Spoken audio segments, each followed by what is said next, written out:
intérêts. La Bible nous dit dans Malachie 3, 18 que Dieu fait la différence entre ceux qui le servent et ceux qui ne le servent pas. Donc Dieu fait la différence entre ceux qui le servent et ceux qui ne le servent pas. Pourquoi Dieu doit faire la différence? Parce qu'en toi, il y a son intérêt. Donc quand il y a l'intérêt de Christ, c'est alors qu'il y aura la différence. Tu ne peux pas t'élever comme ça et dire que non, Dieu fait la différence. Donc tu ne peux pas. Donc tu ne participes pas dans ces domaines-là. Pourquoi? Parce qu'il n'y a pas l'intérêt de Dieu en toi. Mais quand il y a l'intérêt de Dieu dans ta vie, voilà, maintenant, il y aura la différence. Et les gens s'étonneront de toi. Avancez, c'est formidable. Et je voudrais encore montrer au peuple de Dieu pourquoi Dieu vise ses intérêts, pourquoi il fait cela. Et parce que la parole nous dit que l'ange de l'Éternel campe autour de ceux qui les craignent et les arrache du danger. Pourquoi il ne campe pas autour de tout le monde? Parce qu'il est notre créateur. C'est Dieu qui nous a tous créés, n'est-ce pas? C'est Dieu qui nous fait tous effectivement. Nous dépendons de ces dieux. Mais l'ange de l'Éternel, pourquoi doit-il seulement camper autour de ceux qui craignent Dieu? Parce que quand vous commencez à craindre Dieu, donc il y a l'intérêt de Dieu. Donc Dieu voit en toi son intérêt. Quel est cet intérêt? La crainte de Dieu et le commencement de la sagesse. Donc nous voyons par là qu'il y a l'intérêt de Dieu et Dieu va faire quoi? Il va envoyer ses anges pour te garder pendant la nuit, pendant la journée. C'est pourquoi vous trouverez à d'autres gens, pendant la nuit, ils n'arrivent pas à dormir. Pourquoi? Parce que dans sa vie, il n'y a pas l'intérêt de Dieu. Or, s'il y a l'intérêt de Dieu, tu vas dormir paisiblement. Ce n'est même pas une question qu'on te pose les mains. Mais la question est que quand tu crains Dieu, les anges sont avec toi et tu seras dans la paix. Ah, ça c'est formidable. À Dieu. Amen. Et la parole nous dit encore ceci, que Dieu, le Créateur, notre Seigneur, notre Sauveur, il honore ceux qui l'honorent.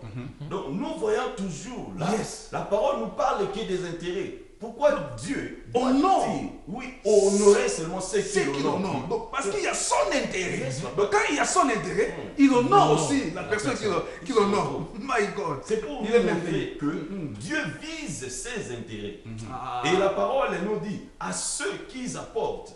Donc c'est toujours dans Malachie. Je trouve que tu gardes d'abord. Je crois qu'il y a quelqu'un qui pourrait aussi. Parce que là, tu avances tellement dans les eaux profondes. Donc nous avons des mantequites. Amen.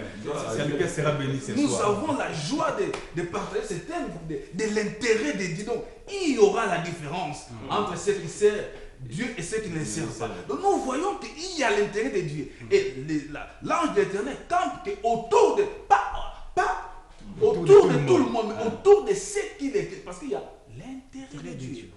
Moi, je voulais compléter par là, papa. Dans Jean chapitre 1, verset 11 à 12, la Bible déclare: il était venu chez les siens ne l'ont point reçu. Dans le verset 12, la Bible dit: mais à tous ceux qui l'ont reçu, il leur a donné le pouvoir de devenir enfants de Dieu. Donc, cela revient à dire que à tous ceux qui ont l'intérêt de Dieu en eux, ils ont le pouvoir, de devenir l'enfant de Dieu. Et quand on devient l'enfant de Dieu, on devient une propriété privée de Dieu. On ne devient pas une personne ordinaire, mais on devient maintenant extraordinaire. Donc à tous ceux qui l'ont reçu, my God, à tous ceux qui ont l'intérêt de Dieu en eux. Parce que Christ est notre l'intérêt de Dieu. Comme Christ est l'intérêt de Dieu, et étant Christ dans ta vie, donc tu deviens l'intérêt de Dieu, donc tu deviens une propriété, une mise à part. Mise à l'écart, domaine privé, qu'on ne peut pas toucher. On ne peut pas toucher. Parce que la Bible dit, ne touchez pas à mes besoins. Car en toi, il y a la productivité.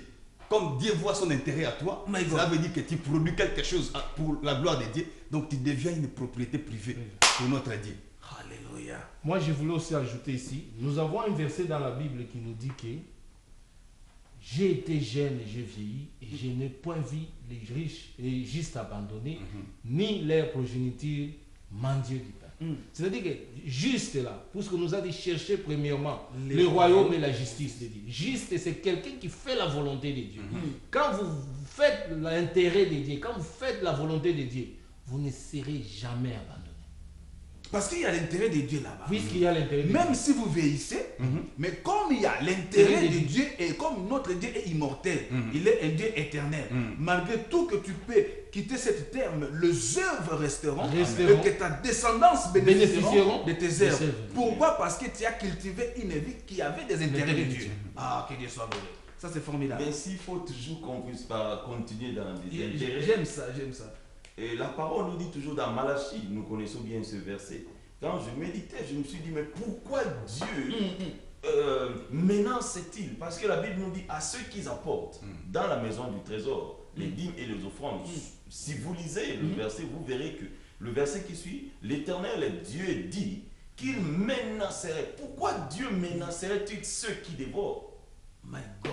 Donc, et il ouvrirait les écluses des cieux. Il répandrait sa bénédiction en abondance. Donc par là, je m'aurais dit que Dieu vise son intérêt. Parce que ces gens ont apporté dans sa maison. Donc c'est son intérêt. Ne nous trompons pas. Dieu vise ses intérêts. Et il est écrit encore. Donc Dieu vise, en un mot, Dieu vise ses avantages. Ses avantages. Ce qui est utile. Ce qui est utile. Ce qui est important. Important, papa. My Voilà, God. c'est ce que Dieu vise. Ne nous trompons pas, papa. Donc, nous voulons c'est la parole qui dit ça. Vous me donnez seulement des matériaux. Donc nous voulons dire à quelqu'un que si et réellement, si tu fais l'intérêt de Dieu, tout ce que tu as besoin, Dieu te l'accordera. Ne te trouble pas. Ne sois pas dans la confusion, mais c'est que la parole de cet après-midi, c'est que Dieu veut de toi que tu commences d'abord à chercher le royaume des cieux, c'est-à-dire l'intérêt de Dieu. Quand tu cherches l'intérêt de Dieu, c'est alors que le ciel sera ouvert maintenant pour toi. Quand tu cherches le royaume, l'intérêt de Dieu, c'est alors que Dieu aussi va aussi te donner tes intérêts. Si tu es malade, comme tu sers le Seigneur, Dieu te donnera la guérison. Donc il faut savoir que ce monde, c'est le monde des intérêts. Et notre Dieu nous a envoyés sur la terre. C'est suite parce qu'il avait une mission. C'est comme la sœur avait dit tantôt, on pouvait rester au ciel, ne pas venir sur la terre parce que là-bas il y a une vie meilleure. Mais Dieu a voulu, parce qu'il a vu ses intérêts sur la terre, que par toi devaient s'accomplir les intérêts de Dieu. C'est pourquoi tu es sur la terre. Maintenant, quand tu accomplis les intérêts de Dieu, c'est alors que Dieu aussi va aussi davantage te bénir et s'en occuper de toi. Oui, toujours dans les intérêts, papa. Amen. Pour continuer, la Bible nous dit ils viendront par un seul chemin.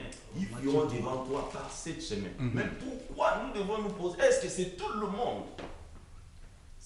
Ils viendront par un seul chemin, mais devant toi, ils fuiront par sept chemins. Donc là, Dieu ne parle que de ses intérêts. Il vise ce qui est en toi. Donc il vise Christ que tu as reçu. Christ qui est son intérêt. Donc quand il y a Christ en toi, l'intérêt de Dieu dans ta vie, c'est-à-dire on peut te combattre.